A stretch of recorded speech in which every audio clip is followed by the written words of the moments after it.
बच्चों कल वाले लेक्चर के आगे आज हम लोग कंटिन्यू करते हैं। हम लोग जेनेटिक्स स्टार्ट किए और इसमें मैंने पहले एक लेक्चर में आप लोगों को टर्मिनोलॉजी ऑफ जेनेटिक्स को मैंने स्टार्ट किया था।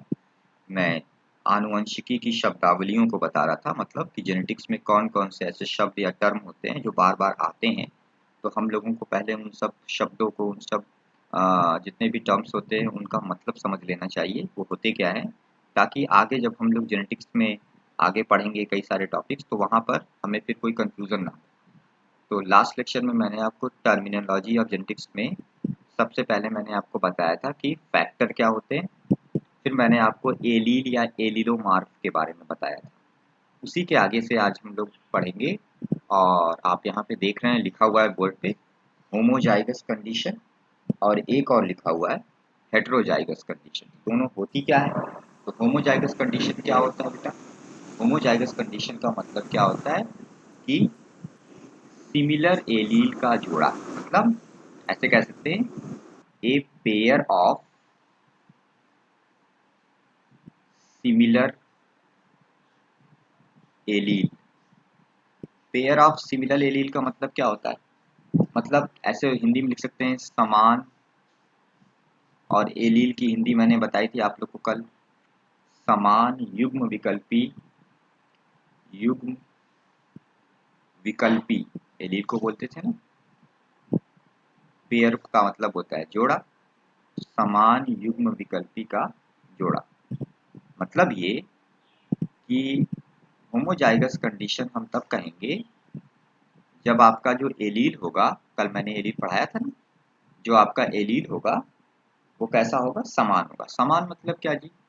जैसे कि मान लो एग्जाम्पल, जैसे कि कैपिटल टी हुआ, ठीक है, तो ये क्या है? होमोजाइगस। दोनों एक समान है ना, तो ये होमोजाइगस कहलाएगा। ठीक है, कैपिटल आर क्या है? होमोजाइगस। ठीक है ना, कैपिटल वाई क्या है? होमोजाइगस है। मतलब कि सिमिलर एलील, दोनों एलील सिमिलर। ठीक है, सिमिलर मतलब पेयर ऑफ सिमिलर एलील का मतलब क्या होता है कि समान युग्म विकल्पी का जोड़ा। मतलब जैसे capital T, capital R, capital Y, capital small T, ठीक है ना, ये भी क्या है? होमोजाइगस, क्योंकि दोनों स्मॉल आर, ठीक है ना, स्मॉल वाई। तो ये सब क्या है? ये सब देखते ही पता चल जाए ये क्या है? होमोजाइगस है। दोनों जो आपके एलील हैं, जो जोड़ा है वो समान है, तो इसलिए आप इसको क्या बोलेंगे? होमोजाइगस कंडीशन बोलेंगे। ठीक है। हेटेरोजाइगस क्या होता है? तो हेटेरोजाइगस की क्या परिभाषा हो जाएगी? A pair of dissimilar allele. Dissimilar मतलब असमान,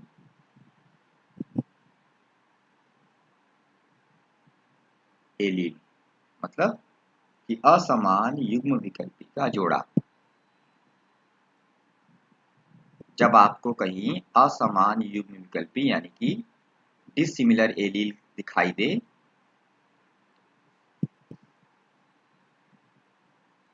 असमान युग्म विकल्पी का जोड़ा, जैसे आपको समझ में आए हिंदी में समझ में आए हिंदी समझो, इंग्लिश में समझ में आए इंग्लिश समझो।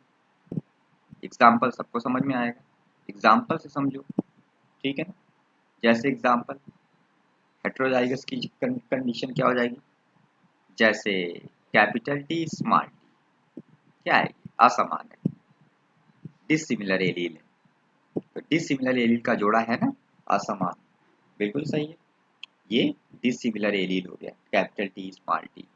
जैसे कैपिटल आर स्मॉल आर क्या है? Heterozygous condition. Capital Y small Y, ये सब क्या है? Heterozygous condition. देख कर ही समझ जाओ कि होमोजाइगस में आप दोनों एलील जो हैं, दोनों जो सिमिलर जो एलील हैं वो एक समान है, और हेटेरोजाइगस में क्या है कि दोनों जो हैं, जो एलील का जोड़ा है वो असमान है। ठीक है ना, एक कैपिटल है एक स्मॉल है, इस तरह से। तो इसको आप क्या बोलोगे? हेटेरोजाइगस बोलोगे। ठीक है ना। अच्छा, मैंने कल क्या आप लोग को लिखवाया था?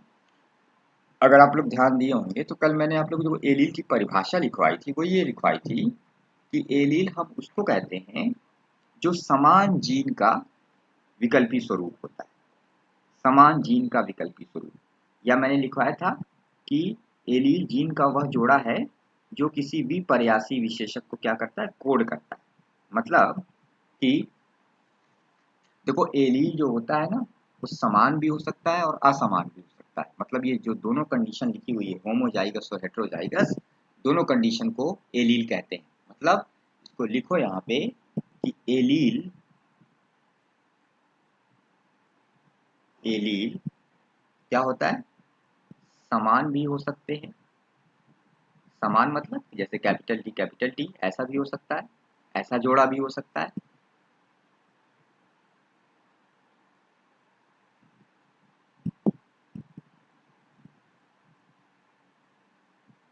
और असमान भी हो सकते हैं, ये भी याद रखें।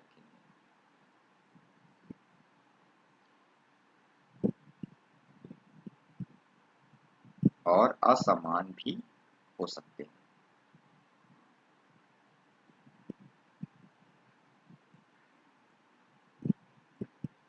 समझ रहे हैं ना, एलील जो होते हैं वो समान भी हो सकते हैं, मतलब दोनों कैपिटल टी भी हो सकता है, और असमान जो है उसको भी एलील कहते हैं, कैपिटल टी स्मॉल टी। लेकिन एक चीज है यहाँ पर लिखना पड़ेगा आपको कि लेकिन शर्त यह है, बहुत बहुत इंपॉर्टेंट चीज, लेकिन शर्त यह है कि कि वो वो मतलब कौन, एलील, एलील, वो का मतलब एलील, एलील जो है वो कहाँ हो, क्रोमोसोम के एक ही लोकस पर हो।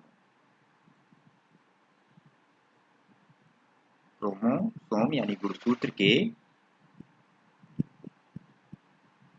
एक ही लोकस पर हो, लोकस पर हो। मतलब कि दोनों जो एलील हैं, एलील जोड़ा होता है ना, तो वो जोड़ा समान भी हो सकता है, असमान भी हो सकता है। लेकिन शर्त ये है कि जो एलील है यानी जो दोनों जोड़े हैं, ठीक है ना, दोनों जो जीन हैं जोड़े जो एलील बना रहे हैं, वो क्रोमोसोम के एक ही लोकस पर होने चाहिए। अब लोकस क्या होता है, लोकस शब्द आ गया, तो चलिए आपको लोकस पहले बता देते हैं। लोकस का मतलब सिंपली क्या होता है, लोकस क्या है, एक स्थान है। लोकस क्या है, एक स्थान है, एक जगह है जहां पर जीन पाए जाते हैं। मतलब लोकस कहाँ होता है, क्रोमोसोम पर होता है, गुणसूत्र पर होता है। गुणसूत्र को क्या बोलते हैं इंग्लिश में, क्रोमोसोम। तो लोकस क्या होता है बेटा, बहुत बहुत आसान, क्रोमोसोम पर वह स्थान, याद कर लीजिए और समझ लीजिए, क्रोमोसोम पर वह स्थान, वह स्थान जहां क्या पाया जाए, जहां पर जीन्स पाए जाते हैं।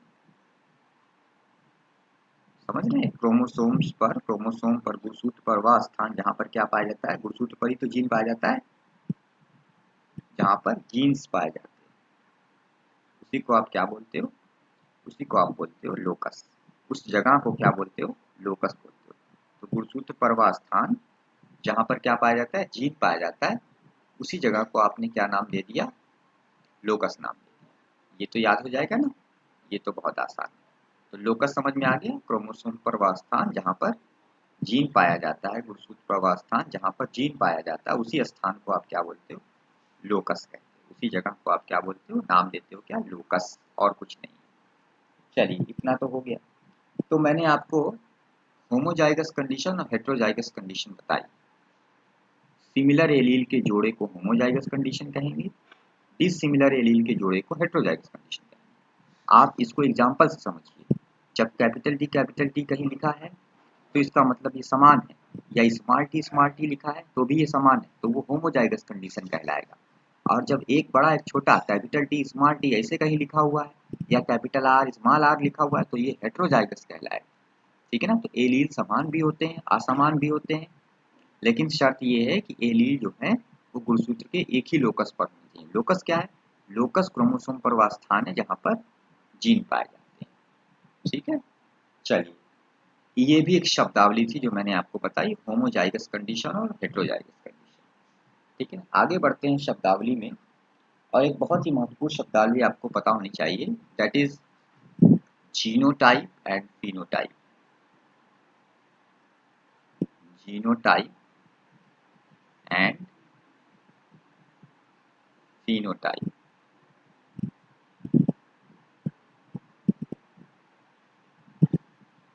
बिल्कुल क्लियर होना चाहिए जीनोटाइप और फिनोटाइप क्या होता है। तो सबसे पहले तो जीनोटाइप को हम बोलते हैं जीन प्रारूप, जीन प्रारूप और तथा तथा फिनोटाइप को हम बोलते हैं लक्षण प्रारूप।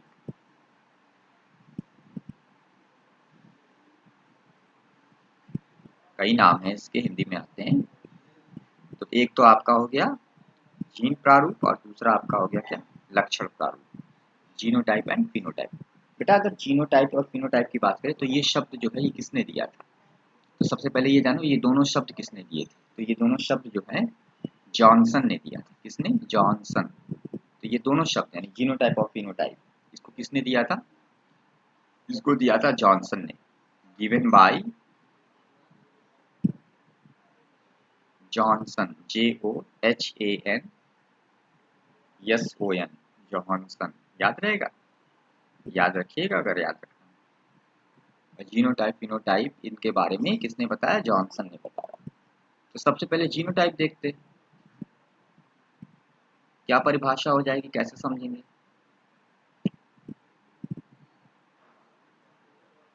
चलिए, तो जीनोटाइप को अगर देखें तो जीनोटाइप क्या होता है, ऐसे लिख सकते हैं कि इट रिप्रेजेंट मतलब कि यह प्रदर्शित करता है जेनेटिक मेकअप, जेनेटिक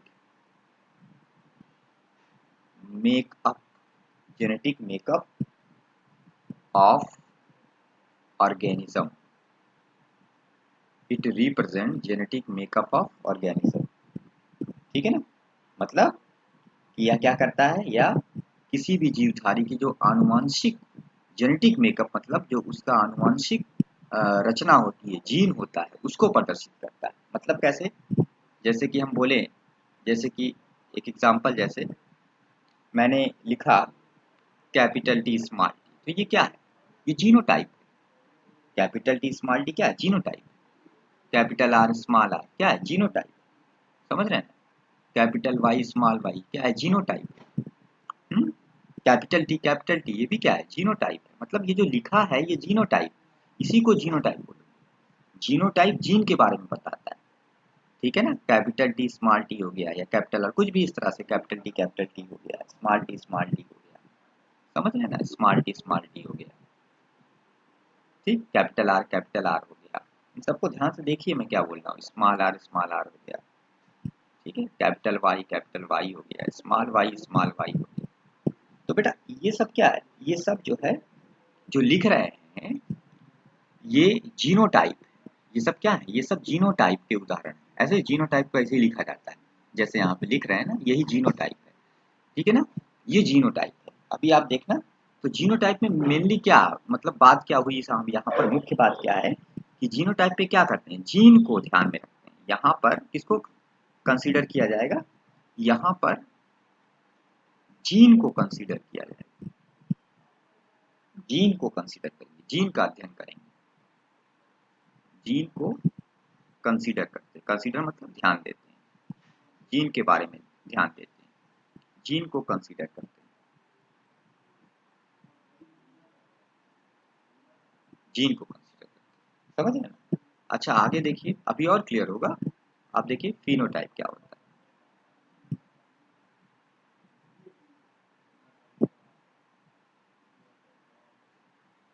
फिनोटाइप, चलिए फिनोटाइप क्या है, तो it represent morphological character. It represent भाई, यह क्या करेगा, इट रिप्रेजेंट मॉर्फोलॉजिकल कैरेक्टर।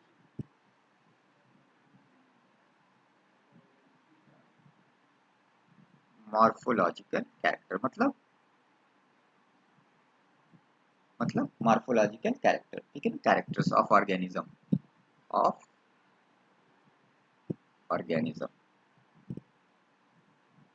अच्छा इसका मतलब क्या हुआ, इसको हम ऐसे बोल सकते हैं कि यह क्या करता है, फिनोटाइप क्या होता है, आकार की, मार्फोलॉजी की हिंदी होती है, आकारी भी बोल सकते हैं, आकारीय लक्षणों, लक्षणों को दर्शाता है।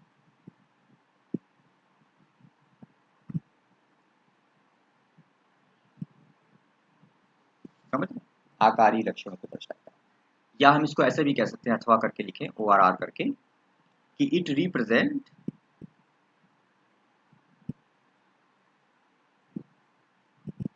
It represent external makeup. वो जेनेटिक मेकअप लिखा था वहां पे, यहां पर मैंने लिखा एक्सटर्नल, बाहरी बनावट, external makeup, external makeup of organism.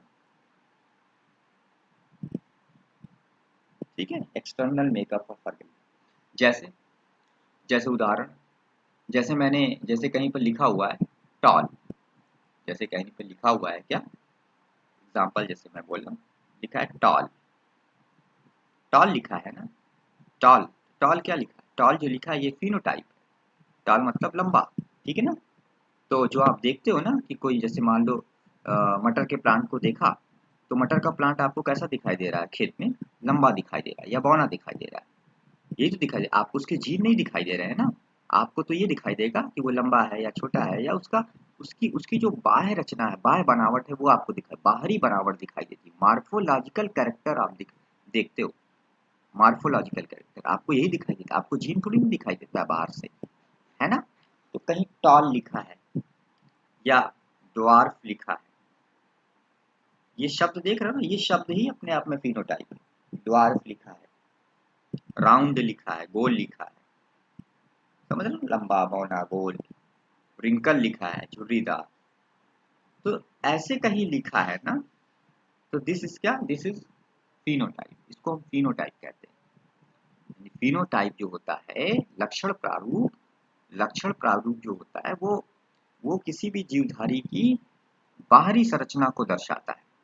हम खेत में जब किसी पौधे को देखते हैं, वो लंबा है, हमें वो लंबा दिखाई देगा ना, अपनी आंख से हमें दिखाई देगा ना, तो उसको जब हम अपनी आंख से देखेंगे तो हम क्या लिखेंगे कि ये लंबा है, टॉल है, या वो बौना है, ड्वार्फ है, हमें उसका जीन नहीं दिखाई देता ना ऊपर से, ठीक है ना। अगर हम जीन के बारे में बता रहे हैं तब तो वो जीनोटाइप हो गया, तो उसको उस तरह से लिखेंगे, capital T small T, capital R small are, capital Y, इस तरह से लिखेंगे। लेकिन जब हम शब्दों में लिखें, टॉल, ड्वार्फ, राउंड, रिंकल्ड, इस तरह से अगर हम लिखें तो ये फिनोटाइप है, ये जीनोटाइप, जीनोटाइप को जीन की भाषा में लिखा जाएगा, और फिनोटाइप को शब्दों में लिखते हैं। समझ में आ गई बात ना, जीनोटाइप को जीन की भाषा में लिखेंगे और फिनोटाइप को शब्दों की भाषा में, शब्द में लिखेंगे। और एक बहुत बहुत इंपॉर्टेंट चीज बताऊं, कि जो फिनोटाइप होता है, फिनोटाइप, उसको हम हमेशा शब्दों में लिखते हैं। जैसे मैंने यहाँ लिखा ना, इसको मैं लिख देता हूँ यहाँ पर, याद रखना, यहाँ पर मैंने क्या लिखा, नोट में लिखो कि फिनोटाइप को, फिनो, फिनो, ये कभी मत भूलना, फिनोटाइप को डिस्क्रिप्टिव टर्म्स में लिखा जाता है, descriptive, descriptive terms, descriptive terms मतलब जान रहे हैं? शब्दों में, ठीक है ना, डिस्क्रिप्टिव टर्म्स में लिखा जाता है, में लिखते हैं। जैसे मैंने इसलिए टॉल लिखा, टॉल क्या लिखा है, जो टॉल लिखा है ना वो डिस्क्रिप्टिव टर्म है, व्याख्या मैंने की है, शब्द लिखा है मैंने टॉल, ना कि मैंने कैपिटल टी स्मॉल टी लिख दिया। अगर मैं कैपिटल टी स्मॉल टी लिख देता तब तो वो तो जीनोटाइप हो गया फिर। तो जीनोटाइप को हमेशा जीन, जीन किसी भी जीवधारी की जीन की संरचना को, जीन को जब हम बताते हैं, उसकी उसकी उसकी जीन की रचना को बताते हैं, तो उसको हम जीनोटाइप कहते हैं। जीनोटाइप में जीन को ध्यान दिया जाता है, और फिनोटाइप जो होता है वो उस जीवधारी के बाहरी लक्षणों को बताता है, जो हमें दिखाई देता है आंख से। हमें आंख से जीनोटाइप नहीं दिखाई देता, हमें आंख से फिनोटाइप दिखाई देता है, सही है कि नहीं। तो इसीलिए फिनोटाइप को हम कैसे करते हैं, फिनोटाइप को हम हमेशा डिस्क्रिप्टिव टर्म्स में लिखते हैं, ये शब्द याद रखेंगे ना, डिस्क्रिप्टिव टर्म्स में लिखते हैं, इसीलिए हमने लिखा है टॉल, ड्वार्फ, ऐसे, वही क्या है, डिस्क्रिप्टिव टर्म्स। टर्म मतलब शब्द होता है, और डिस्क्रिप्टिव मतलब व्याख्या करना, लिखना, समझ रहे हैं ना। अच्छा, जैसे जैसे कि मान लीजिए कि मैंने क्या किया कि एक मैंने इस तरह से क्रॉस बनाया, जैसे मान लीजिए क्रॉस बनाया, कैपिटल टी स्मॉल टी और कैपिटल टी स्मॉल टी, ठीक है ना, और इधर कैपिटल टी, ऐसे कर लेते हैं। ध्यान से देखिएगा, मैंने एक क्रॉस बना दिया, capital T small T, capital T small,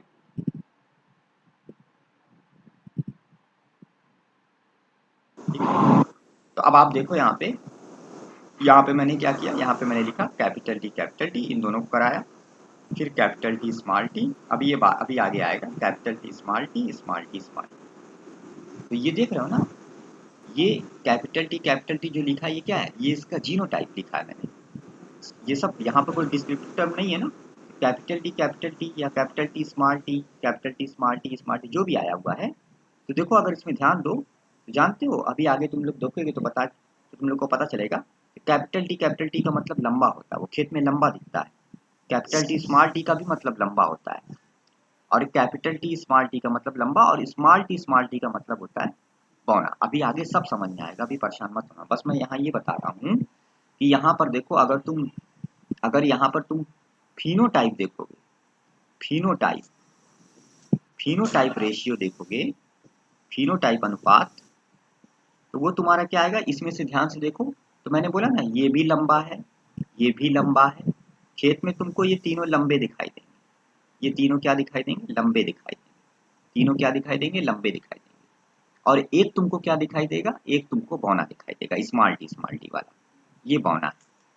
तो तुमको जो फिनोटाइप अनुपात मिलेगा लंबा और बौना का, वो तुमको क्या मिलेगा, वो तुमको मिलेगा 3:1, तीन लंबे हैं और एक बौना है, ये तुमको दिखाई देगा ना, एक्सटर्नल मेकअप तुमको दिखाई देगा, ठीक है ना। और अगर तुम इसका अगर इसका जेनेटिक मेकअप देखोगे, यानी जीनोटाइप को अगर समझोगे, तो जीनोटाइप रेशियो अगर देखो तो बेटा यहाँ पर देखो, जीनोटाइप रेशियो अगर देखोगे तो यहाँ पर कैपिटल टी एक ही है, केवल एक है, ठीक है ना, केवल एक capital T, capital T small T दो है, और स्मॉल टी भी एक है। तो जीनोटाइप रेशियो आपको दिखता नहीं है। आप किसी भी जीवधारी के, किसी भी जीव के क्या करते हैं, पौधा या कोई भी एनिमल है, कुछ भी है, तो उसका केवल आप बाह्य रचना, उसके एक्सटर्नल मेकअप को देखते हैं, ठीक है ना। लेकिन एक्सटर्नल मेकअप जो होता है वो उसके, यानी एक्सटर्नल मेकअप को फिनोटाइप कहते हो, और फिनोटाइप वास्तव में कौन तय करता है, जीनोटाइप। समझ में आ रहा है, फिनोटाइप वास्तव में जीनोटाइप तय करता है। माइक अपना बंद कर लो। फिनोटाइप वास्तव में कौन तय करता है, जीनोटाइप तक, जीनोटाइप से ही फिनोटाइप तो बनेगा, जीन ही तो लक्षण बनाता है। तो जो आप लक्षण देखते हो, यानी फिनोटाइप जो आप देखते हो, वो तो जीन ने ही उसको बनाया, ठीक है। अच्छा चलिए एक क्वेश्चन देखिए, एक क्वेश्चन देखिए पहले आप लोग, फिर आगे देखते हैं हम लोग, ठीक है ना। बिल्कुल आराम से सुनिए, सब समझ में आएगा आराम से। जैसे क्वेश्चन है कि क्या जीनोटाइप से जीनोटाइप से फिनोटाइप बनता है, जीनोटाइप से फिनोटाइप बनता है, ठीक है ना। और एक और क्वेश्चन है कि क्या क्या फिनोटाइप से जीनोटाइप बनता है,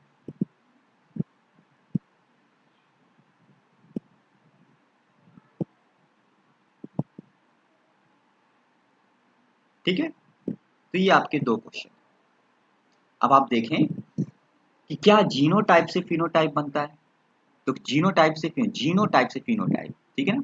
यानी जीन जो है, पहले जीन जो है, जैसा जीन होगा, जैसी जीन की संरचना होगी, जैसा जेनेटिक मेकअप होगा, वैसे ही तो आपको लक्षण दिखाई देंगे ना।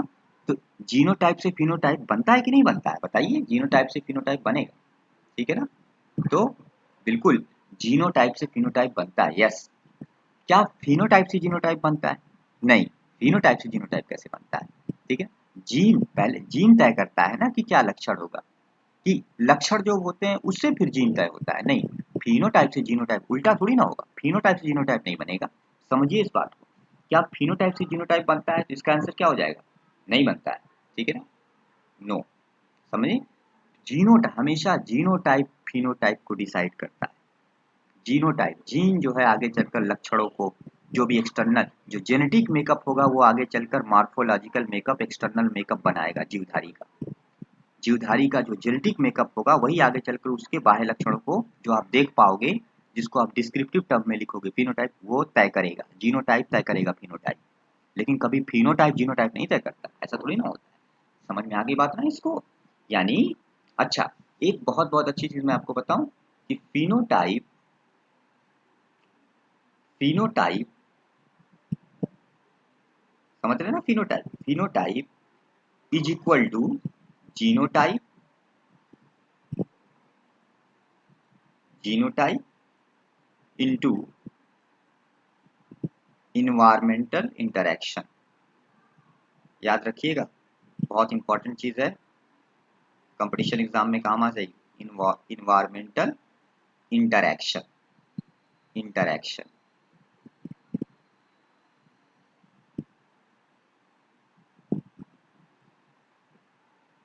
समझ में आ गई बात? क्या लिखा मैंने लिखा कि phenotype phenotype is equal to genotype into environmental interaction. ठीक है, चलिए इसको आपने याद रखना है हमेशा। ये तो समझ में आई बात? फिनोटाइप जो होता है वो बराबर होता है किसके? जीनोटाइप गुणे इन्वायरमेंटल इंटरेक्शन। मतलब कि जीवधारी का जो जीन की संरचना है, जो उसका जीन है, जीनोटाइप है, वो और प्लस वातावरण का भी प्रभाव पड़ेगा। बहुत बहुत इंपॉर्टेंट चीज है, समझिएगा इस चीज को कि जो जीव का आप लक्षण देखते हो, उस लक्षण उस जो उसका फिनोटाइप होता है, वो फिनोटाइप केवल उसका जीनोटाइप नहीं तय करता, केवल जीन से ही नहीं फिनोटाइप आता। जीन और साथ साथ जो वो जीव जिस वातावरण में रहता है, मेरी बात को ध्यान से सुनो, वो जीव जिस वातावरण में रहता है उस वातावरण से उस जीव की क्या, उन दोनों के बीच हमेशा कोई भी जीवधारी अपने वातावरण के साथ क्या करता है? प्रतिक्रिया करता है। हम जिस वातावरण में रहते हैं उसका प्रभाव हमें हमारे ऊपर पड़ता है। तो वातावरण और प्लस हमारी जो आनुवंशिक रचना है, जीन हमारा जो है, जो हमारे गुणसूत्रों पर है लोकस में, वो जीन और हमारा वातावरण, इन दोनों से मिलकर हमारा फिनोटाइप तय होता है। यानी हमारे लक्षण जो आप देखते हो वो तय होते हैं। कितना आसान है, लेकिन इसको ध्यान से आप इसको नोट करिएगा कॉपी में। समझ में आ गई बात ना? इसको आप कह सकते हो ना ऐसे कि जो पी होता है यानी फिनोटाइप होता है is equal to genotype into environmental interaction. ऐसे भी आप इसको लिख सकते हो कि नहीं लिख सकते? समझ रहे हो ना इस चीज को? ऐसे आप लिख सकते हो। चल ठीक है, तो P equal to G into A, phenotype बराबर जीनोटाइप इंटू इन्वायरमेंटल इंटरेक्शन। मतलब फिनोटाइप बराबर, फिनोटाइप को हिंदी में क्या बोलते थे मैंने बताया था अभी को, लक्षण प्रारूप। तो लक्षण प्रारूप बराबर होता है जीन प्रारूप गुणे वातावरणीय प्रतिक्रिया। समझे? ऐसे आप याद कर लो इसको, कितना आसान है, इसको ऐसे याद कर लो। चल इतना तो मैंने आपको बता दिया। अब थोड़ा सा मेंडल के बारे में सुनो पहले। मेंडल ने, आप सबको पता है कि मेंडल वैज्ञानिक जो थे जिनको हम फादर ऑफ जेनेटिक्स कहते हैं, फादर ऑफ मॉडर्न जेनेटिक्स कौन था मैंने कल आपको बताया था, ठीक है ना? तो फादर ऑफ जेनेटिक्स जो है, क्लासिकल जेनेटिक्स जो पुरानी जेनेटिक्स है, उसके फादर तो हम मेंडल को ही कहते हैं। तो मेंडल जो वैज्ञानिक थे, इन्होंने अपना जो काम किया था, आप सबको पता है, इन्होंने अपना कार्य जो है, अपना जो रिसर्च किया था वो किस पौधे पर किया था, किस जीव पर किया था?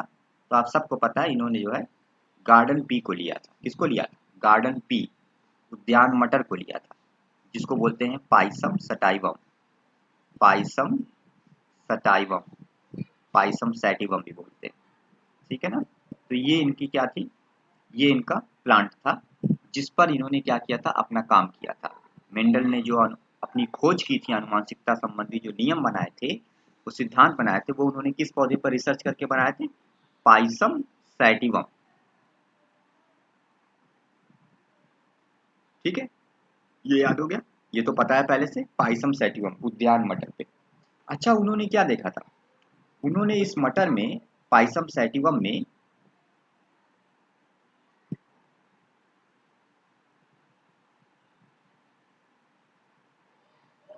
कितने कैरेक्टर देखे थे? कितने कैरेक्टर देखे थे? 7 character. Very very important. Pisum sativum में कितने कैरेक्टर? 7 कैरेक्टर। 7 कैरेक्टर मतलब जान रहे हैं?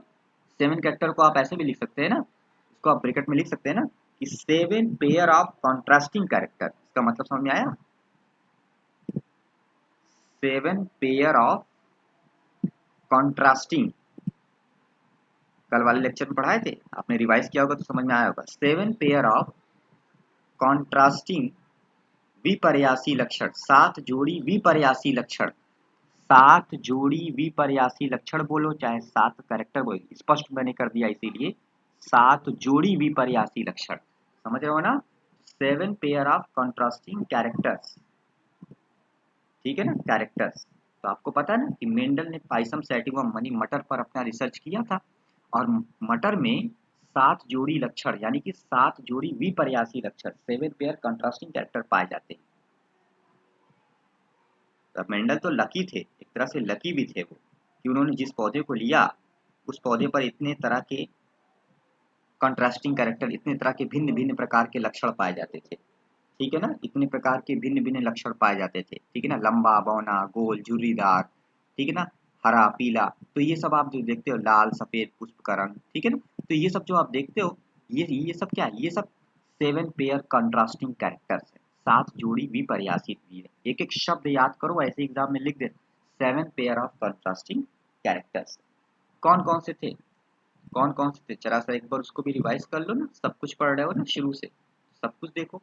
अच्छा, बात की जाए कौन कौन से, तो मैं ऐसे लिखता हूँ, एक तरफ मैं लिखता हूँ कैरेक्टर्स यानी कि लक्षण, और इधर मैं लिखता हूँ क्या? Contrasting trait. कॉन्ट्रास्टिंग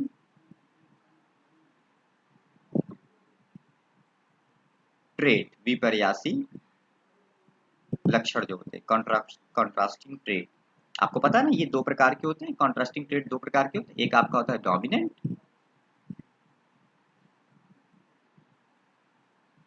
और दूसरा आपका होता है रिसेसिव। एक होता है प्रभावी और एक होता है अप्रभावी। प्रत्येक लक्षण के दो स्वरूप होते हैं ना, तो दो तरह के ट्रेट होते हैं ना, कॉन्ट्रास्टिंग ट्रेट। हर हर कैरेक्टर के जो ट्रेट्स होते हैं वो दो होते हैं, तो डोमिनेंट और एक रिसेसिव। इसीलिए तो 7 पेयर बोलते हैं। अच्छा, इसमें क्या क्या था बेटा? सबसे पहले जो था, जैसे कि स्टेम हाइट, ये कैरेक्टर है ना, तने की हाइट मतलब उसकी ऊंचाई, तने की ऊंचाई। ठीक है, अब तने की ऊंचाई में आपको पता है ना, डोमिनेंट क्या था? टॉल। ये जो कंट्रास्टिंग ट्रेट है, टॉल, टॉल क्या था? प्रभावी था। टॉल मतलब लंबा। और ड्वार्फ, ड्वार्फ को उन्होंने क्या बोला था? अप्रभावी। ठीक है ना, अभी सब समझ में आएगा क्यों उसको, क्यों नहीं उसको अप्रभावी बोला, क्यों उसको प्रभावी बोला, सब क्लियर होगा। जैसे मान लीजिए दूसरा एक कैरेक्टर, क्योंकि उसके पास 7 कैरेक्टर थे ना, तो दूसरा जैसे फ्लावर कलर, फ्लावर कलर, सबको पता है कि जो प्रभावी था वो क्या था? बैगनी, वायलेट, और अप्रभावी क्या था? सफेद, वाइट, वाइट।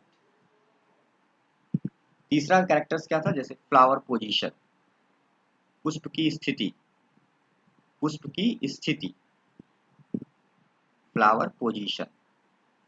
अच्छा, फ्लावर पोजीशन में क्या कहानी थी?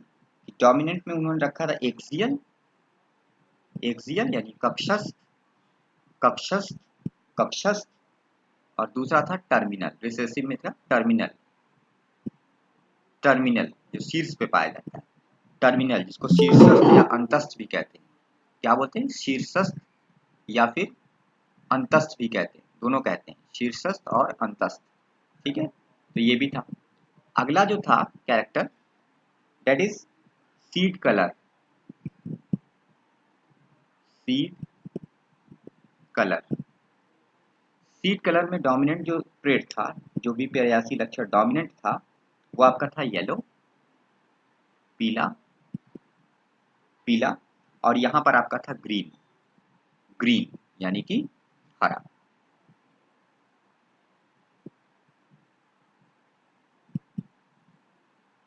नेक्स्ट जो पांचवा कैरेक्टर था उनका जो उन्होंने मटर में डिस्कवर किया था, दैट इज बीज का आकार, सीड शेप।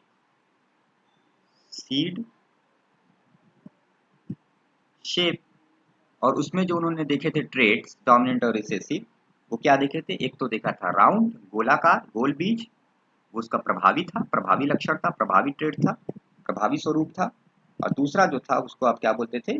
रिंकल्ड, झुर्रीदार। रिंकल्ड मतलब झुर्रीदार, समझ रहे हैं? इसी तरह से जो अगला सिक्स्थ कैरेक्टर जो उन्होंने डिस्कवर किया that is pod colour. Pod मतलब फली होता है, फली, मटर की फली, फली का रंग, पॉड कलर, ठीक है ना। और यहाँ पर उन्होंने देखा था डोमिनेंट पे उन्होंने इसको ग्रीन को देखा, ग्रीन उन्होंने डोमिनेंट रखा, हरा, और यहाँ पर उन्होंने येलो रखा, रिसेसिव में क्या रखा? येलो। सातवां जो उन्होंने कैरेक्टर देखा लास्ट, सातवां, वो था पॉड का शेप, फली का आकार, पॉड का शेप। और इसमें उन्होंने जो डोमिनेंट देखा वो क्या था? इन्फ्लेटेड। इन्फ्लेटेड का मतलब समझ रहे हैं? चपटा। इन्फ्लेटेड का मतलब फूला हुआ, ठीक है ना, ध्यान दीजिएगा। Inflated, I N F L A T E D, inflated मतलब फूला हुआ, फूला हुआ। और दूसरा था उसमें रिसेसिव में कॉन्स्ट्रिक्टेड।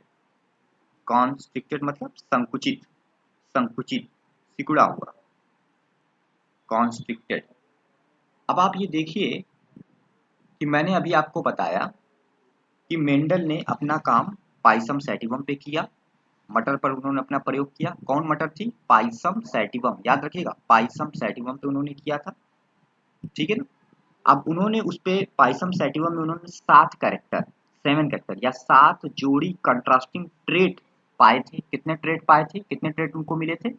7 जोड़ी कंट्रास्टिंग ट्रेट मिले थे, 7 जोड़ी विपर्यासी लक्षण मिले थे ना, या 7 लक्षण मिले थे, या 7 जोड़ी विपर्यासी लक्षण मिले थे, ठीक है ना। कौन कौन से थे? यहाँ पे लिखा हुआ है। सबसे पहला है क्या? स्टेम हाइट, यानी कि जो तना है उसकी ऊंचाई। और यहाँ पर टाल, टाल का मतलब आप जान रहे हो ना, टाल का मतलब होता है लंबा, ठीक है ना।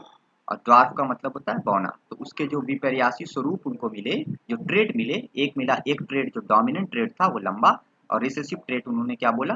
बौना, ठीक है ना। फ्लावर, तो वायलेट, वायलेट का मतलब आप जान रहे हो। फ्लावर कलर मतलब पुष्प का रंग, तो पुष्प के रंग में एक तो उनको बैगनी मिला और दूसरा उनको मिला सफेद, सफेद, ठीक है ना।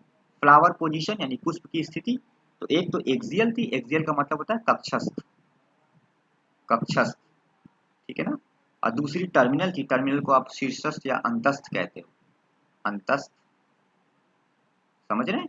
सीड कलर यानी कि जो सीड का शेप था, जो मटर का सीड होता है, मटर का जो सीड होता है उसका जो रंग था उसके बारे में, तो सीड का रंग आप देखते हो एक येलो होता है, पीला, पीला को उन्होंने प्रभावी ट्रेट माना था, पीला को उन्होंने प्रभावी माना, और अप्रभावी किसको माना? ग्रीन को माना, हरा को,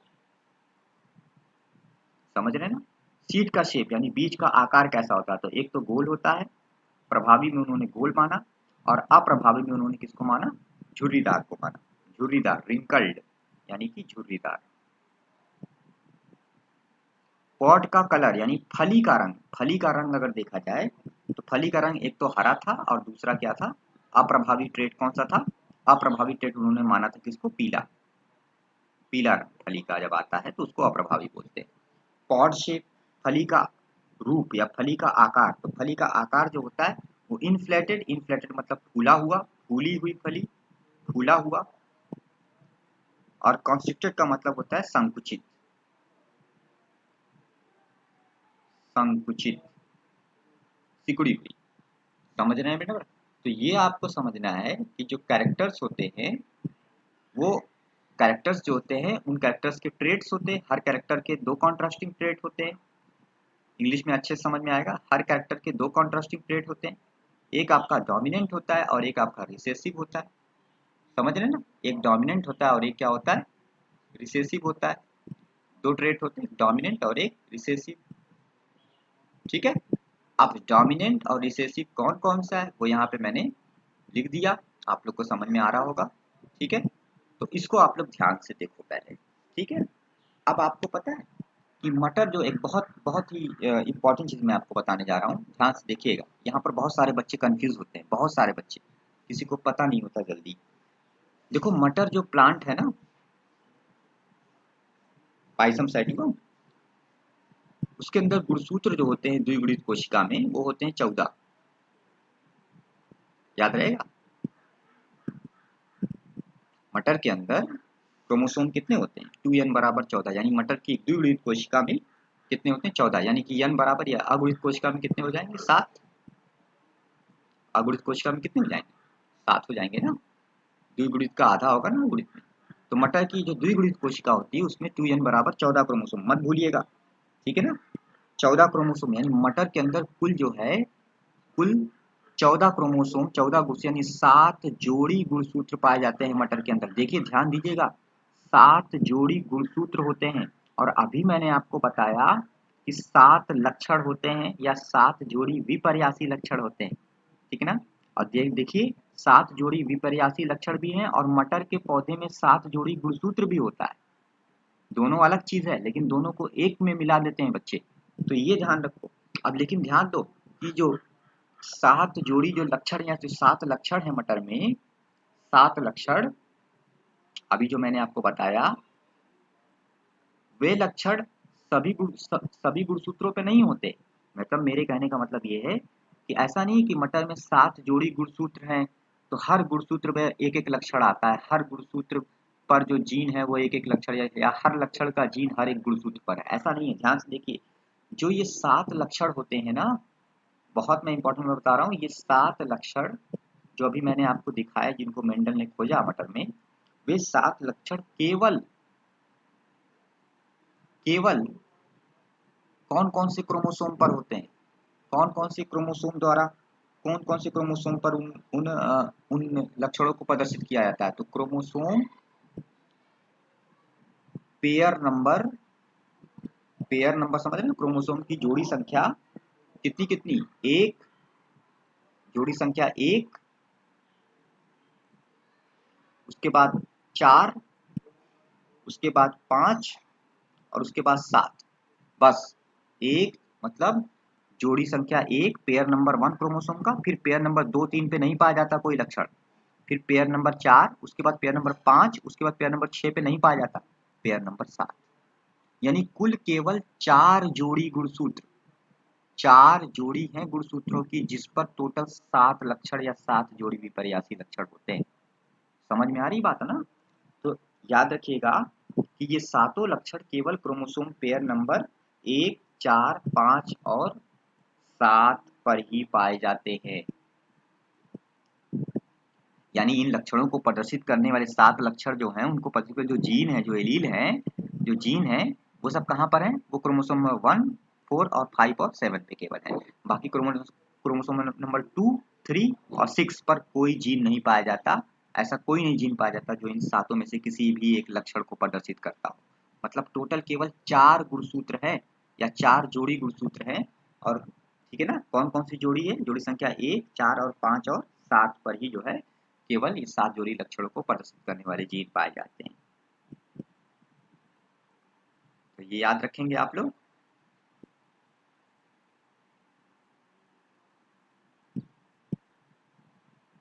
ठीक है ना, ये आप लोग को याद रखना है। टोटल केवल 4 क्रोमोसोम है, 4 क्रोमोसोम, ऐसे 7 जोड़ी लक्षण केवल 4 गुणसूत्रों पर ही पाए जाते हैं, 4 गुणसूत्रों की जोड़ी पर ही पाए जाते हैं, 4 क्रोमोसोम पेयर पे ही पाए जाते हैं।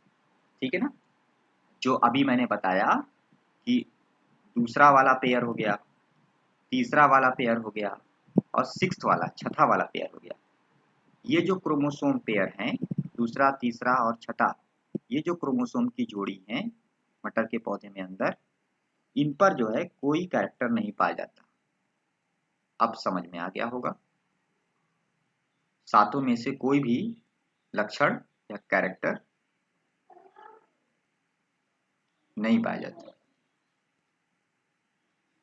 नहीं पाया जाता। अब आप लोग को याद रहेगा ये चीज मैं आपसे आगे चलकर पूछूंगा डीपीपी में, और देखता हूँ आप लोग इसको कैसे क्वेश्चन करते हैं। ठीक है ना, तो ये आपको समझ में आना चाहिए। ठीक बेटा। अच्छा, अब मैं थोड़ा सा और आगे बढ़ता हूँ।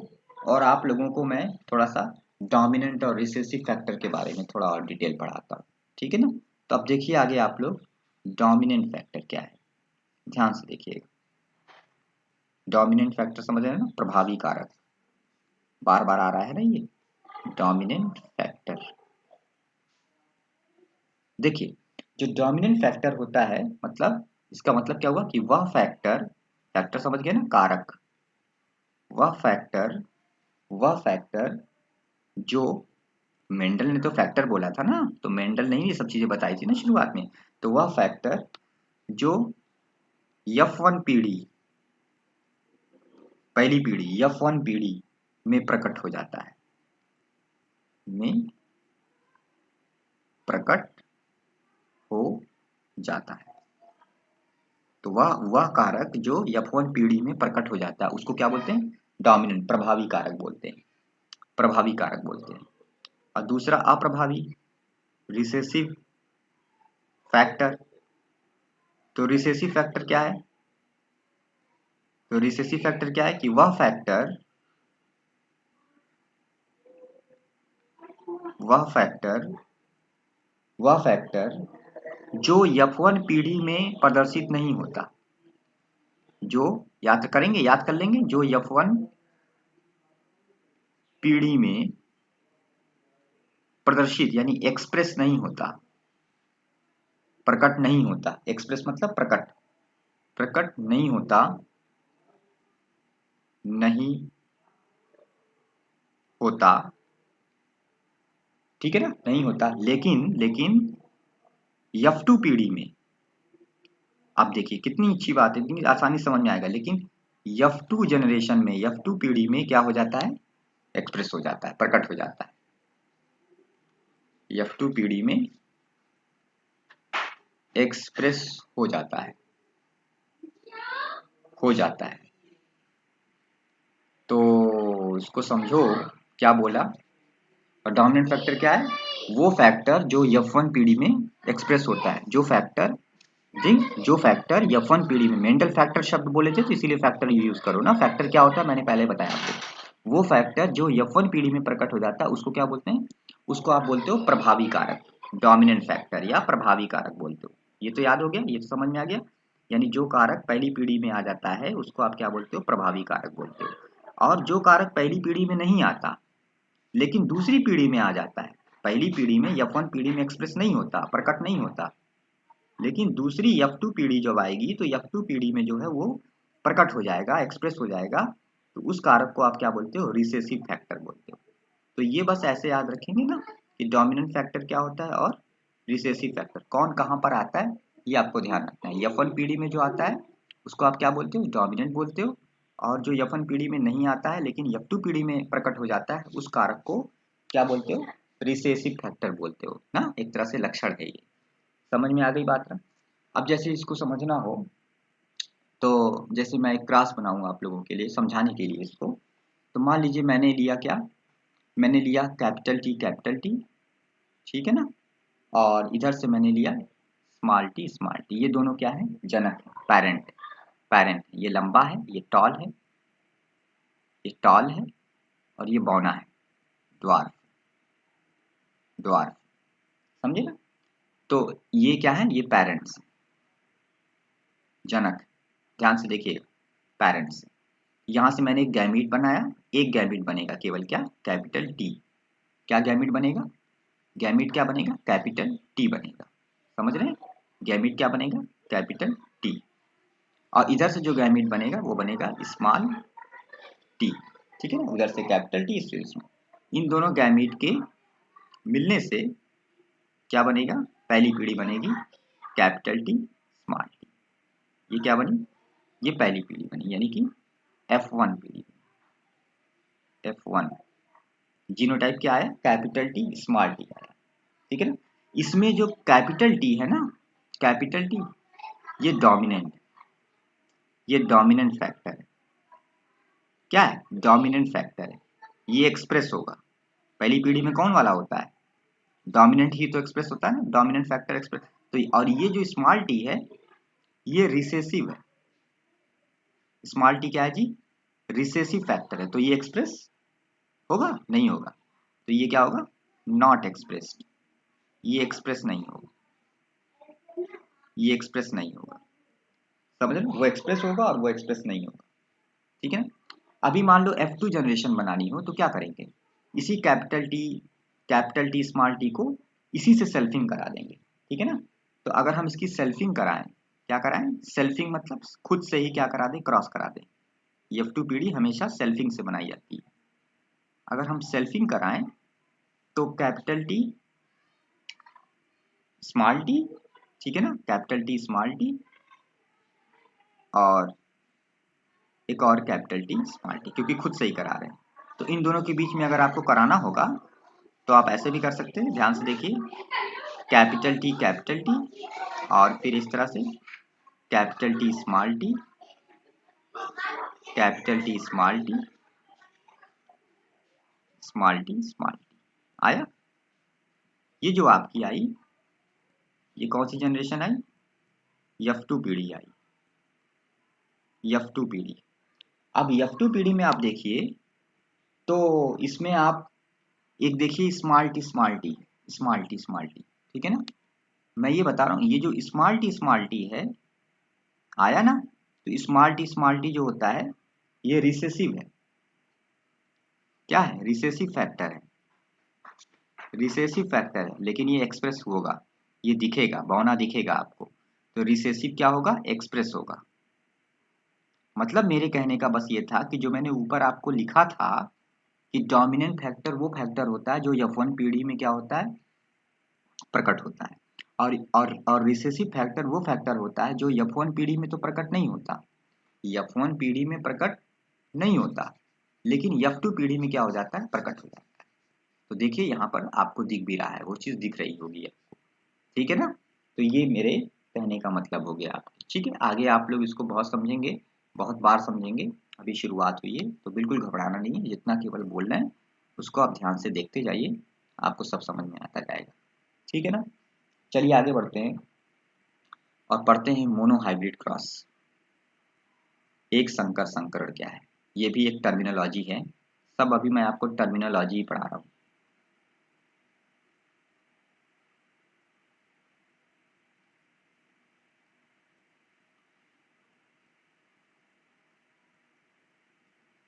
मोनोहाइब्रिड क्रॉस यानी हिंदी में क्या बोलते हैं? एक संकर संकरण कहते हैं।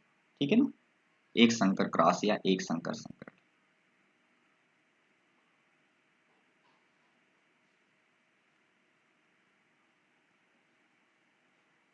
चलिए, एक संकर क्रॉस या एक संकर संकरण कहते हैं। इसमें क्या होता है? इसमें क्या होता है तो भाई इसमें क्या करते हैं? एक जोड़ी, कैसा क्रॉस है? क्रॉस कराएंगे ना, तो एक जोड़ी क्या लेते हैं? विपर्यासी स्वरूप यानी contrasting character, one pair contrasting trait, one pair contrasting trait लेंगे, किस लिए? क्रॉस कराने के लिए। इज टेकन फॉर क्रॉस, मतलब कि जब हम संकरण कराएंगे, क्रॉस कराएंगे और उसके लिए केवल एक जोड़ी क्या लेंगे? ट्रेट लेंगे, वो भी कंट्रास्टिंग ट्रेट लेंगे, एक जोड़ी कंट्रास्टिंग विपर्यासी स्वरूप लेंगे और उनके बीच में हम क्या करा देंगे? एक जोड़ी लक्षणों के बीच में जब हम संकरण कराएंगे तो उसी को आप क्या बोलोगे? उसी को आप बोलोगे मोनोहाइब्रिड क्रॉस। तो एक जोड़ी लक्षणों को लेकर जब संकरण कराया जाएगा तो उसको आप क्या बोलोगे? मोनोहाइब्रिड क्रॉस बोलोगे। जैसे जैसे आप ध्यान दो, जैसे मानो अभी मैंने आपको बताया था कैपिटल टी लिया एक तरफ और दूसरी तरफ आपने ले लिया स्मॉल टी स्मॉल टी। ठीक है ना? तो आपको पता है कैपिटल टी क्या होता है? टॉल होता है,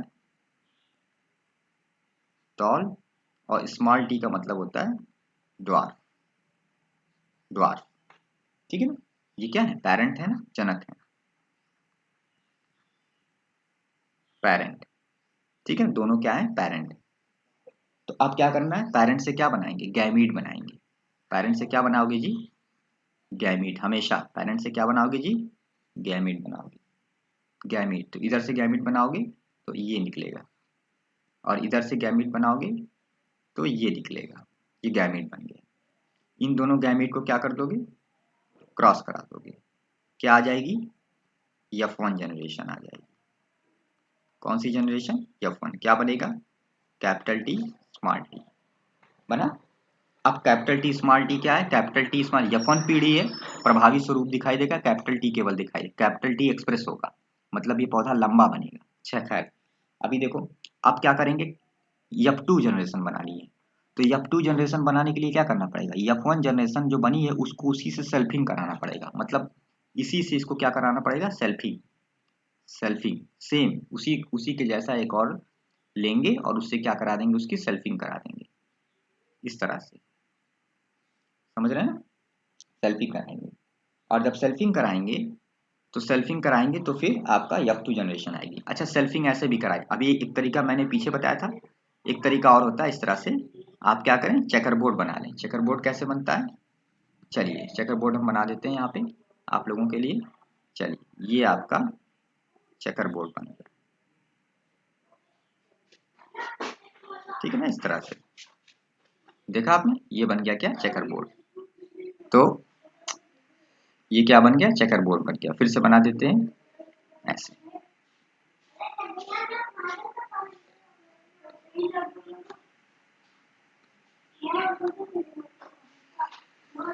एक सेकेंड।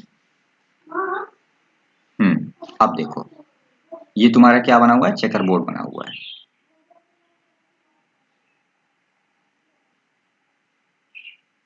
ऐसे। अच्छा, इसमें आप क्या करोगे? कैसे करोगे क्रॉस?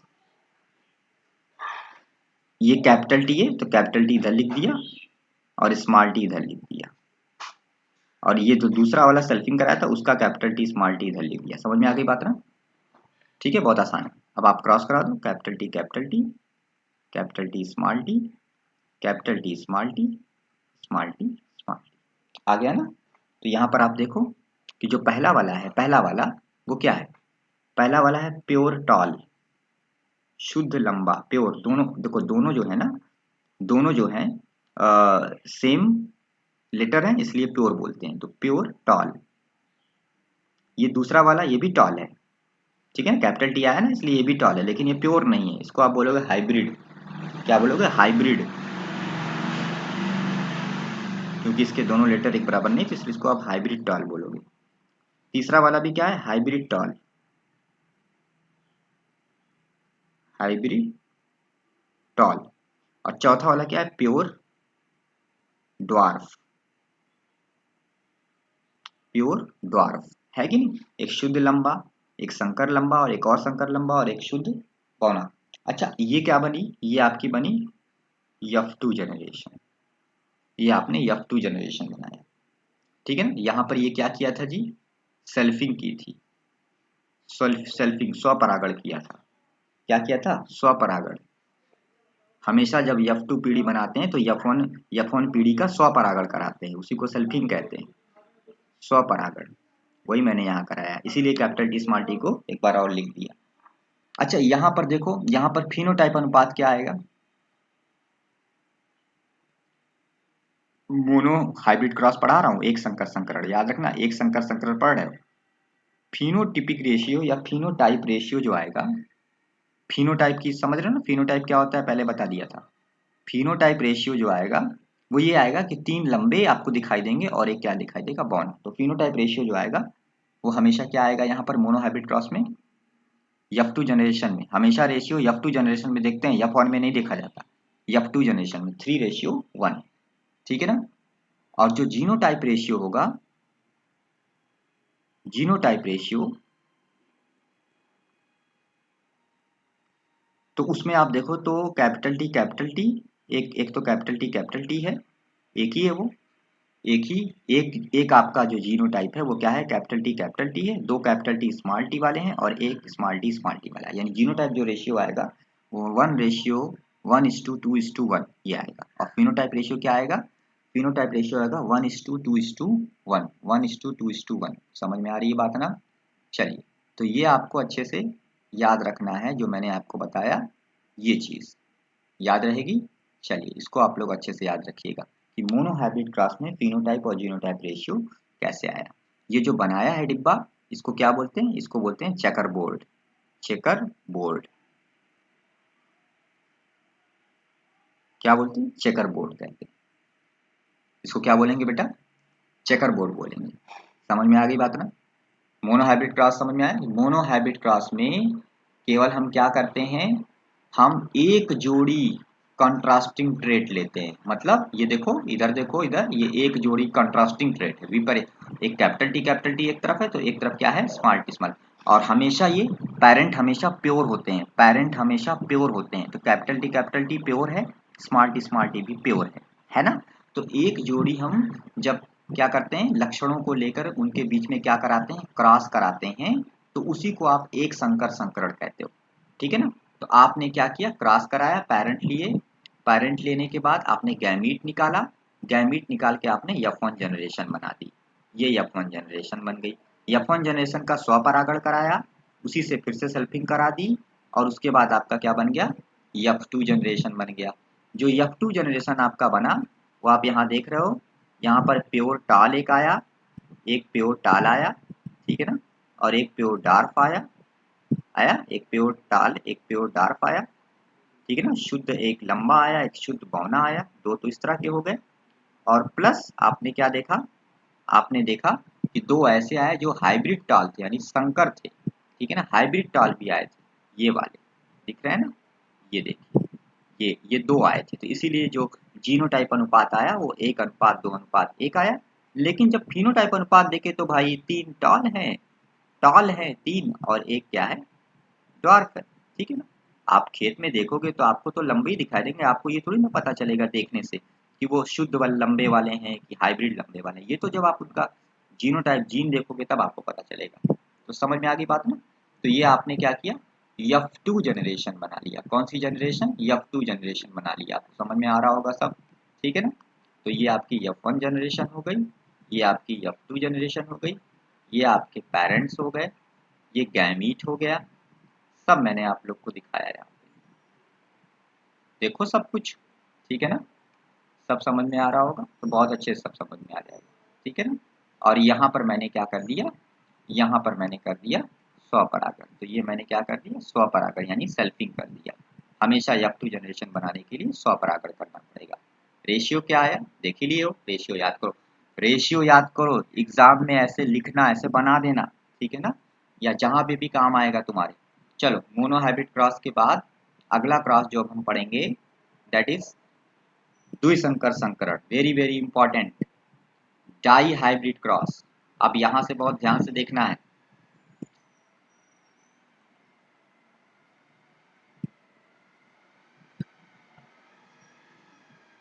डाई हाइब्रिड क्रॉस यानी कि जिसको आप क्या बोलते हो, द्विसंकर या दो संकर संकरण बोलते हो, द्विसंकर क्रॉस भी बोलते हो। द्विसंकर क्रॉस, क्रॉस मतलब संकरण।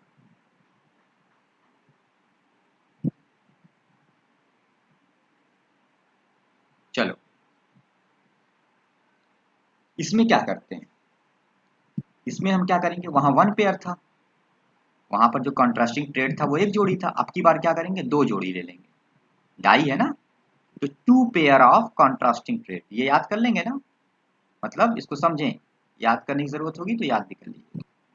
To pair of contrasting trait मतलब यहाँ पर दो जोड़ी विपर्यासी लक्षणों को लिया जाएगा, किसके लिए, क्रॉस कराने के लिए। Traits are taken, traits are for taken for cross. समझ में आई बात ना। तो यहाँ पर हमेशा क्या करेंगे, दो जोड़ी यानी टू पेयर विपर्यासी लक्षणों को लेकर उनके बीच में क्रॉस कराया जाएगा। कैसे, चलिए करते हैं। अब आप ध्यान से देखिएगा, मैं कर रहा हूँ, ठीक है। तो जैसे मैंने क्या किया, मैंने पेरेंट सबसे पहले लिया, सबसे पहले पेरेंट, और पेरेंट में मैंने क्या किया, capital R capital R capital Y लिया, ठीक है ना। और एक तरफ लिया स्मॉल आर स्मॉल वाई, देख रहे हैं ना, दो जोड़ी हैं कि नहीं एक साथ। इसमें दो जोड़ी विपर्यासी लक्षण आपको दिखाई दे रहे हैं, इससे पहले वाले में एक जोड़ी था। अच्छा, कैपिटल वाई का मतलब क्या हुआ, राउंड येलो, मतलब इसका बीज कैसा है, राउंड है, और ये येलो रंग का है। येलो मतलब पीले रंग का है, गोल और पीला, राउंड येलो, दो जोड़ी विपर्यासी लक्षण एक साथ लिए गए। यहाँ पर स्मॉल मतलब रिंकल्ड, रिंकल्ड यानी झुर्रीदार, और साथ साथ स्मॉल वाई का मतलब ग्रीन, रिंकल्ड और ग्रीन। ठीक है ना। गैमिट बनाइए। इधर से क्या गैमिट बनेगा, कैपिटल आर कैपिटल वाई, ये गैमिट बनेगा। इधर से क्या गैमिट बनेगा, स्मॉल आर स्मॉल वाई, ये गैमिट बनेगा। दोनों गैमिट को ले आके क्रॉस करा देंगे, फ्यूज हो जाएंगे, F1 पीढ़ी बनेगी। ये क्या बना, गैमिट, गैमिट बना है, पेरेंट से क्या बनाना है, गैमिट, गैमिट से क्या बनाना है, F1 जनरेशन, F1 पीढ़ी बना देते हैं। क्या बनेगा, capital R capital Y small Y, capital R capital Y small Y. कौन सी जनरेशन बनी, F1 पीढ़ी। कैसा है ये, कैपिटल आर है यानी कि ये गोल राउंड है, और कैपिटल वाई भी F1 पीढ़ी में अपरवाज, मैंने पहले बता दिया था कि जो रिसेसिव फैक्टर होता है वो F1 पीढ़ी में एक्सप्रेस नहीं होता, केवल डोमिनेंट फैक्टर एक्सप्रेस होता है। इसलिए कैपिटल आर एक्सप्रेस होगा राउंड, और कैपिटल वाई मतलब, कैपिटल वाई का मतलब मैंने क्या बताया था, येलो। ठीक है ना। तो राउंड और येलो ही यहाँ पर केवल एक्सप्रेस होगा, प्रदर्शित होगा। आपको ये पौधा कैसा दिखाई देगा, राउंड और येलो दिखाई देगा, गोल गोल बीज वाला पीला। ठीक है ना, ऐसा दिखाई देगा। अब हमें क्या करना है, सेल्फिंग करानी है, F2 जनरेशन बनाना है। तो अब हम क्या करेंगे, सेल्फिंग कराएंगे। सेल्फिंग इसी से कराएंगे, capital R capital Y small Y. ठीक है ना। अब हम इन दोनों के बीच में क्या कराने जा रहे हैं, सेल्फिंग, स्वपरागण। अब F2 पीढ़ी बनानी है। तो F2 पीढ़ी बनाने के लिए अब आप ध्यान दीजिए, मैं क्या कर रहा हूँ, मैं गैमीट पहले बनाता हूँ। देखिए ध्यान दीजिए, यहाँ पे क्या करना है कि जो कैपिटल आर है, capital R capital Y small Y, जो कैपिटल आर है, कैपिटल आर, उसको कैपिटल वाई से, कैपिटल आर, देखिए ध्यान दीजिए, कैपिटल आर कैपिटल वाई कहाँ पर, कहाँ पे मैं बोल रहा हूँ, देखो कैपिटल आर कैपिटल वाई, दिखा, capital R capital Y.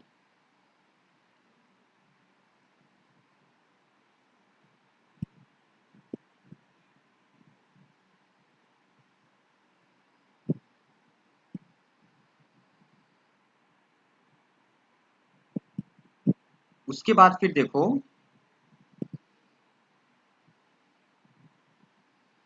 Capital R small Y, दिखा। उसके बाद फिर देखो, स्मॉल आर कैपिटल वाई, ठीक है, देखना ध्यान से मैं कैसे कर रहा हूं। और उसके बाद लास्ट में स्मॉल आर स्मॉल वाई। समझ में आई बात।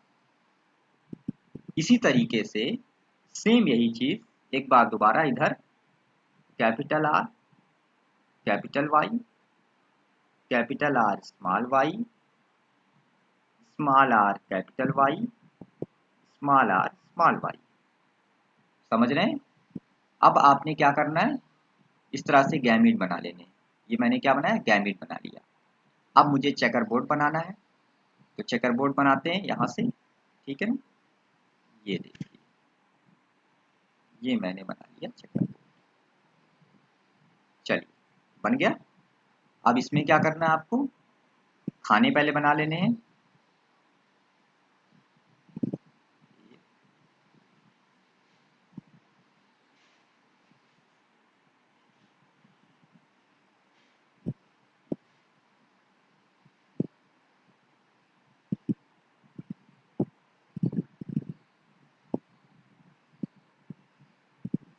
ठीक है बेटा, अब आप इसको फिल करेंगे। अब ये क्या है, ये अब F2 जनरेशन, F1 जनरेशन से कौन सी जनरेशन पे आ गए, F2 जनरेशन। अब हम लोग F2 जनरेशन बना रहे हैं। ठीक है ना, F2 जनरेशन। चलिए F2 जनरेशन देखते हैं। तो कैपिटल आर, भाई कैपिटल आर आप समझ रहे हैं ना, इसको इससे कैपिटल आर, फिर वाई को वाई से कैपिटल वाई, समझ में आई बात ना? Capital R, capital Y. चलिए उसके बाद फिर से इसी तरह से जल्दी जल्दी भरते हैं। Capital R, capital Y, small Y, ठीक है ना? Capital R, small are, capital Y, capital R, small are, capital Y, small Y, capital R, capital Y, small Y, capital R, small Y, capital R, capital Y, small Y, capital R, small Y, ठीक है? Capital R, capital Y, capital Y, capital R, capital Y, small Y, small are, capital Y और small are, capital Y, small Y, ठीक है? उसके बाद capital R, capital Y, small Y, capital R, small Y, small are, capital Y, small Y, small are, small Y. यही आपका यहाँ पे आ रहा है जो आप जब क्रॉस करा रहे हो, ठीक है ना बेटा? अब आप ध्यान दो, तो ये जो बना इसमें आप जरा देखो तो कैपिटल आर, कैपिटल वाई को देखो तो ये जो है ना, ये राउंड, कैपिटल आर आ गया ना तो इसका मतलब ये राउंड हो गया, राउंड। और वाई मतलब येलो, ये राउंड येलो, ये राउंड येलो है। ये भी आप देखो तो इसमें भी कैपिटल आर है तो ये राउंड, वाई भी है कैपिटल तो येलो, राउंड येलो। इसको आप देखो, तो ये भी क्या है, राउंड येलो है, कैपिटल आर है ना, इसलिए ये भी क्या है, राउंड येलो, राउंड येलो। और इसको भी अगर आप देखोगे तो इसमें भी कैपिटल आर है तो ये भी क्या है, राउंड येलो। आप इसको देखो, कैपिटल आर, कैपिटल वाई, इसमें भी आपको दिख रहा है तो ये भी क्या है, राउंड, गोल और पीला, राउंड येलो, राउंड येलो। आप इसको देखो, कैपिटल आर तो है लेकिन स्मॉल वाई दोनों आ गए तो ये राउंड येलो नहीं है, बल्कि ये क्या हो गया, ये आपका हो गया राउंड, राउंड, राउंड, और ये येलो ना होके बल्कि क्या हो गया है, ये ग्रीन हो गया है। क्या हो गया, ग्रीन, राउंड ग्रीन। अच्छा इसको आप देखो तो ये फिर से क्या है, कैपिटल आर और कैपिटल वाई इसमें दिख रहा है आपको तो ये राउंड येलो, राउंड येलो, ठीक है ना? इसमें आपको कैपिटल आर दिख रहा है लेकिन स्मॉल वाई दोनों दिख रहे हैं, इसका मतलब ये क्या है, राउंड ग्रीन, ये प्लांट राउंड ग्रीन, ठीक है ना?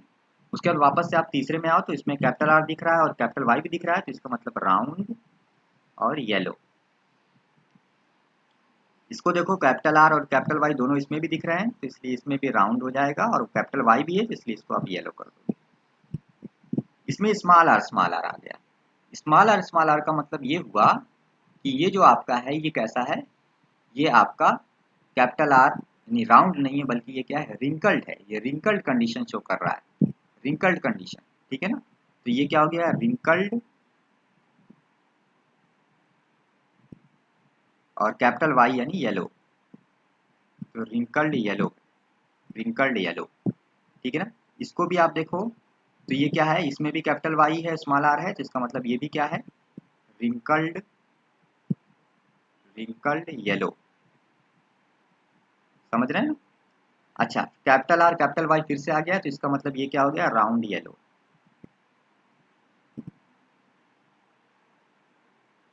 गोल और पीला बीज वाला। कैपिटल आर, स्मॉल वाई आ गया, कैपिटल आर, स्मॉल वाई जब भी आ जाता है तो ये राउंड ग्रीन हो जाता है, राउंड ग्रीन हो गया। स्मॉल आर और कैपिटल वाई, स्मॉल वाई, इसका मतलब ये रिंकल्ड येलो हो गया,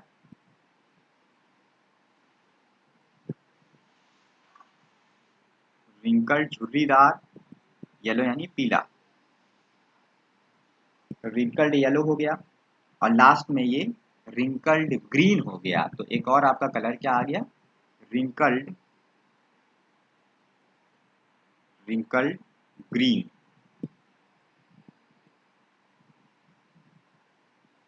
समझ रहे हैं ना? तो अब देखो, ये जो मैंने बनाया ये F2 जनरेशन बनाई, तो F2 जनरेशन में F2 जनरेशन जो मैंने आपकी बनाई बेटा, इसमें आप देखो कि क्रॉस यानी जो आपका अनुपात आया वो क्या क्या आया है। थोड़ा सा अनुपात के बारे में देखो। तो यहाँ पर आपका जो राउंड येलो था, ठीक है ना, राउंड येलो फिनोटाइप अनुपात, तो डाई हैबिट क्रॉस पढ़ रहे हो ना, तो यहाँ पर जो फिनोटाइप रेशियो आया, फिनोटाइप अनुपात या रेशियो जो आया वो क्या आया, यहाँ पर राउंड येलो है, राउंड येलो। राउंड येलो कितने हैं, राउंड येलो अगर आप काउंट करोगे इसमें टोटल, तो आप देखोगे इसमें राउंड येलो कितने हैं। देखें, देखो एक ये राउंड येलो है, एक ये है 2, एक ये है 3, और एक ये 4, एक ये है बेटा 5, और एक ये 6, और एक ये 7, और ये 8 हो गया, और ये टोटल हो गए 9। तो बेटा राउंड येलो अगर देखोगे तो राउंड येलो टोटल इसमें कितने हैं, 9। 9 क्या है, 9 फिनोटाइप देख रहे हो ना, मतलब आपको दिखेगा ना दृश्य पर, आप अब देख रहे हो फिनो जीनोटाइप अभी आप नहीं देख रहे हो, अभी आप फिनोटाइप केवल देख रहे हो। राउंड येलो तो आपको दिखेगा, तो राउंड येलो फिनोटाइप हुआ कि नहीं हुआ, ठीक है ना। राउंड आपको दिखेगा ना, गोल बीज तो दिखेगा आंख से, तो वो तो एक्सटर्नल उसका मेकअप हो गया ना। तो एक्सटर्नल मेकअप है कि नहीं राउंड येलो, लिख रहे हो ना, राउंड येलो एक्सटर्नल मेकअप है। अभी जीनोटाइप नहीं देखा जा रहा है, केवल फिनोटाइप अनुपात, दोनों अनुपात देखा जाता है, फिनोटाइप भी और जीनोटाइप भी दोनों अनुपात देखा जाता है, ठीक है ना। दोनों अनुपात हम देखते हैं, याद रखेंगे, दोनों अनुपात हम देखते हैं हमेशा, ठीक है। तो अच्छा, चलिए इसको थोड़ा सा मैं सही कर लेता हूँ पहले। तो ये आपका क्या आया था, कैपिटल आर और स्मॉल वाई, ठीक है ना। यानी इसका जो कलर आया था वो क्या आया था, वो आया था राउंड, राउंड और स्मॉल वाई यानी ग्रीन, ये आया था, ठीक है ना। चलिए अच्छा, तो अब आप देखो कि राउंड येलो टोटल आपके यहाँ पे 9 है, कोई दिक्कत नहीं, 9 है, सबको समझ में आ रहा होगा, टोटल प्लांट 9 है।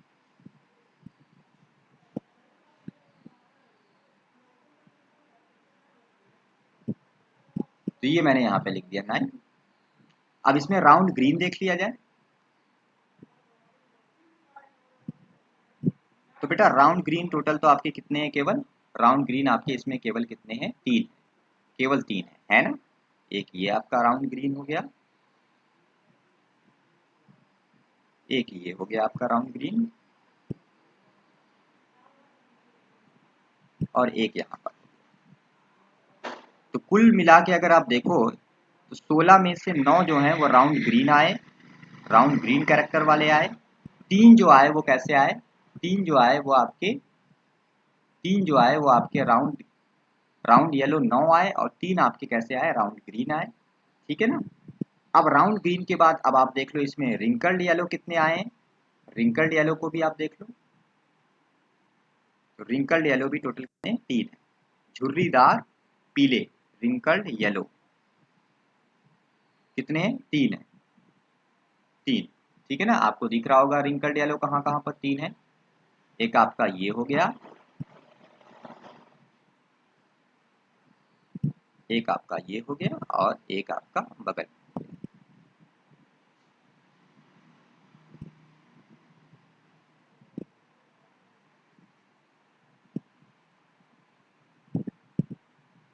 ठीक है ना, ये आपके रिंकल्ड येलो हो गए, ठीक है ना।